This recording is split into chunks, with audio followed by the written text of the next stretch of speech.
इस वक्त हमारे साथ बातचीत के लिए सुभाषपा के राष्ट्रीय अध्यक्ष एवं जौहराबाद से विधायक ओम प्रकाश राजभर जी हैं। आज गाजीपुर के मोहम्मदाबाद में आए हैं। मैं इनसे बात करता हूं और जानता हूं आज यहां आने के पीछे क्या मकसद था। थोड़ा सा राजनीति के क्षेत्र में बात करेंगे। हमने कैबिनेट मंत्री निषाद से भी बात किया और सड़क परिवहन मंत्री दयाशंकर सिंह जी से बात किया। कभी बीजेपी के साथ आप दिखते हैं और बीजेपी के खिलाफ बयान भी देते हैं, इसके क्या माने हैं? राजनीति में समय समय पर हर अस्त्र चलाए जाते हैं। चुनाव आता है तो उसका एक अलग अस्त्र होता है, चुनाव के बाद एक अलग अस्त्र होता है।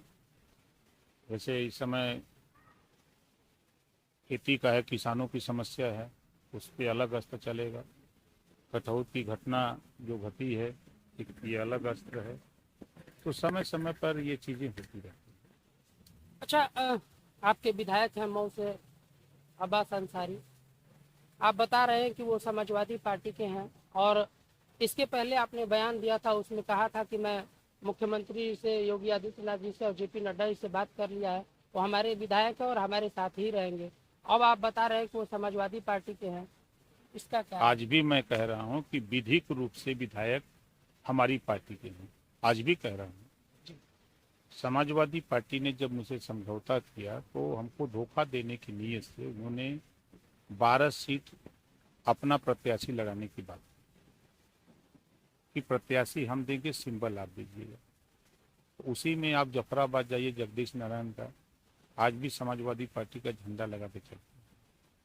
आप चले जाइए सलेमपुर, आप मेहदावल, जहाँ जहाँ इन्होंने हमको दिया, महाराजगंज, सब प्रत्याशी सपा का झंडा लगा दिया। उसी में ये भी सीट थी। हम लोग पहले सीट हमको घोसी तय कर दी गई थी, फिर घोसी पर जब उनकी पार्टी दारा सिंह चौहान ज्वाइन कर लिए तब उन्होंने कहा कि तब मधुबन ले लीजिए। तो जब मधुबन की बात आई तो फिर उन्होंने कहा कि वहाँ बड़ी मारी मारा है। तो हमने कहा भाई हमको मऊ में एक सीट चाहिए।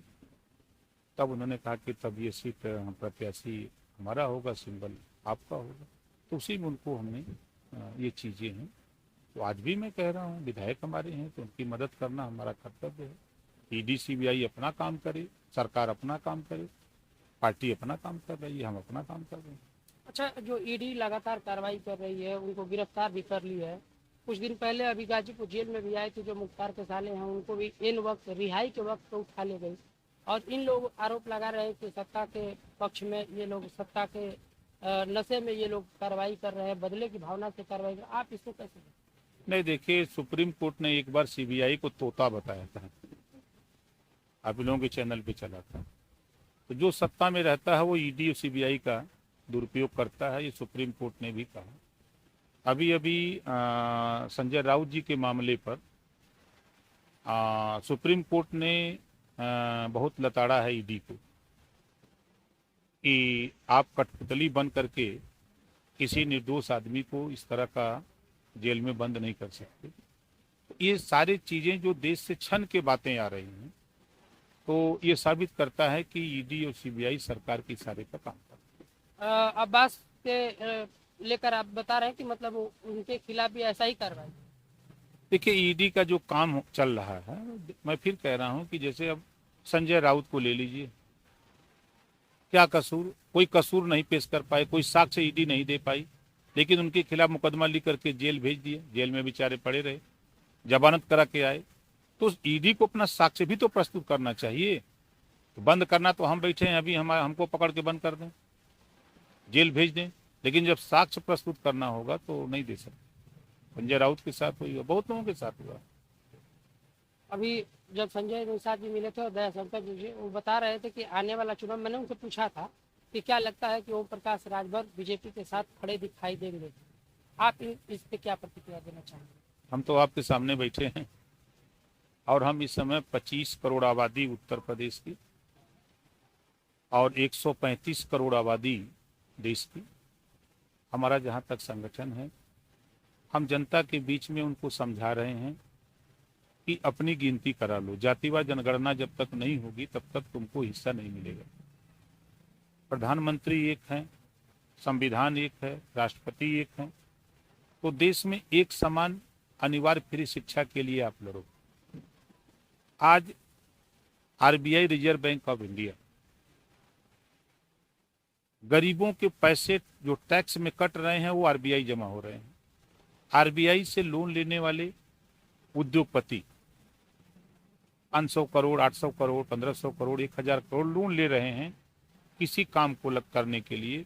जब वो काम नहीं कर पा रहे हैं तो वो सरकार से कह रहे हैं कि हम कर्जा नहीं दे सकते, तो सरकार उनको डिफाल्टर घोषित कर देती है और उनके कर्जे माफ कर दे रही है। अभी अभी जैसे लाखों करोड़ रुपया कर्जा माफ हुआ।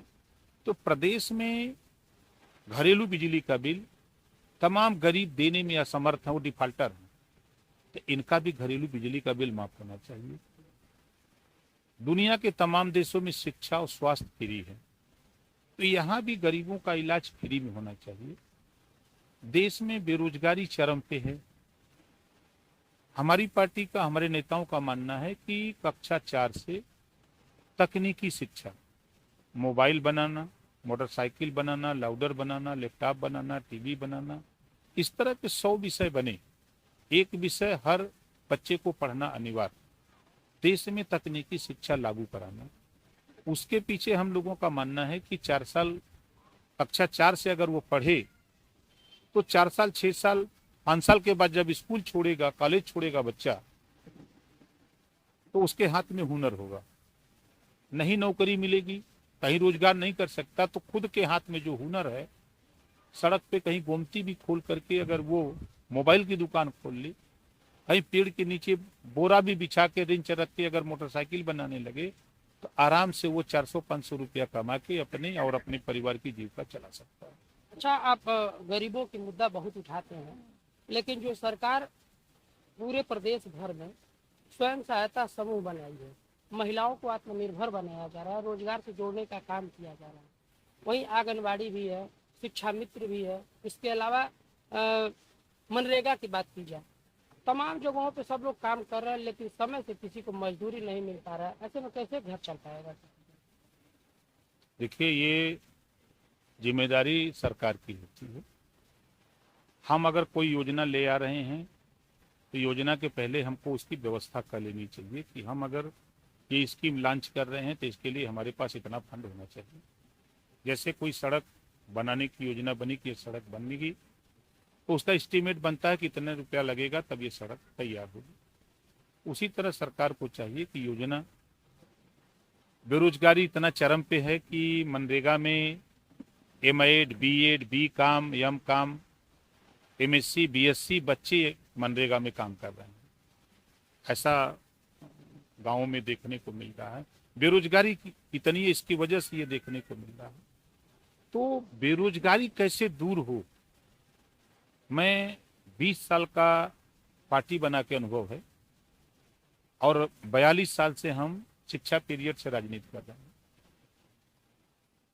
बेरोजगारी पे डिबेट नहीं होता है टीवी पर, महंगाई पे डिबेट नहीं हो रहा है, मनरेगा में भुगतान नहीं हो रहा है, आंगनवाड़ी का भुगतान नहीं हो रहा है, सहायता समूह का भुगतान नहीं हो पा रहा है। इस पे डिबेट क्यों नहीं? डिबेट हिंदू मुसलमान, अगड़ा पिछड़ा, ये कौन सा डिबेट है? मुद्दों से ध्यान भटका करके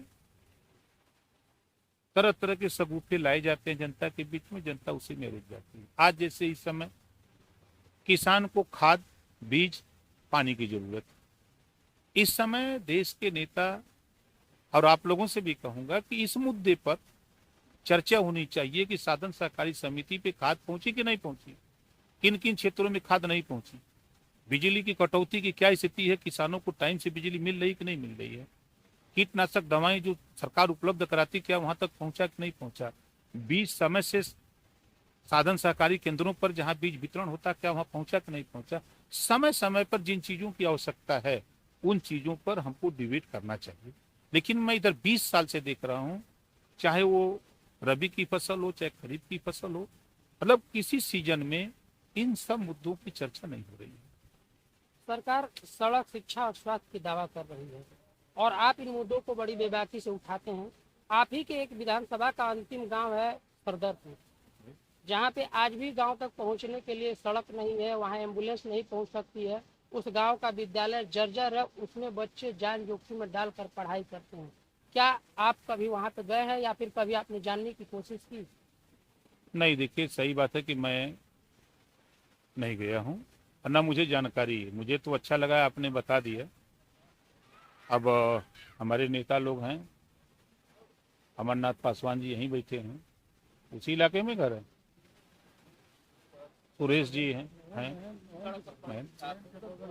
अच्छा, गुड़ौर के बगल में, मैं बता दे रहा हूँ, गुड़ौर वहाँ पे खुद विधायक रही है। 1.5 किलोमीटर वाला सड़क है का वो? हाँ, अरे मैं गया हूँ वहाँ। हाँ, उसका एस्टीमेट जो है, एस्टीमेट बना था और एस्टीमेट जब मैंने वहाँ चेक किया तो पैसा रिलीज नहीं हुआ, वो कैंसिल हो गया। जब गांव के लोगों ने मुझसे कहा कि आने जाने में सुविधा हो रही है तो 162 टाली मैंने ईंटे का टुकड़ा वहाँ गिरवाया, अपने जो एक्सीएन और विभागीय अधिकारियों से कहा करके। और उस सड़क की समस्या ये है कि जब बरसात होता है तो पूरी मिट्टी एकदम गीली हो जाती है।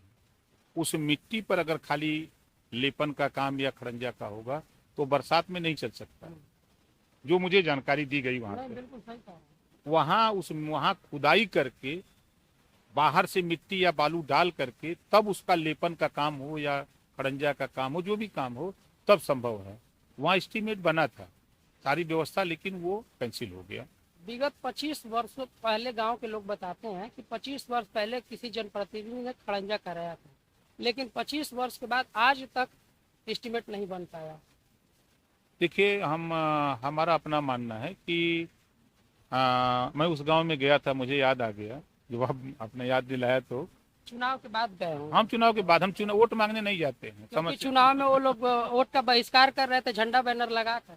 नहीं, मैं चुनाव में भी गया था उस गांव में, भी चुनाव में भी गया था। उन लोगों से कहा था कि चुनाव बाद मैं आऊँगा आपकी समस्या सुनने के लिए, अभी इस समय नहीं सुनूंगा।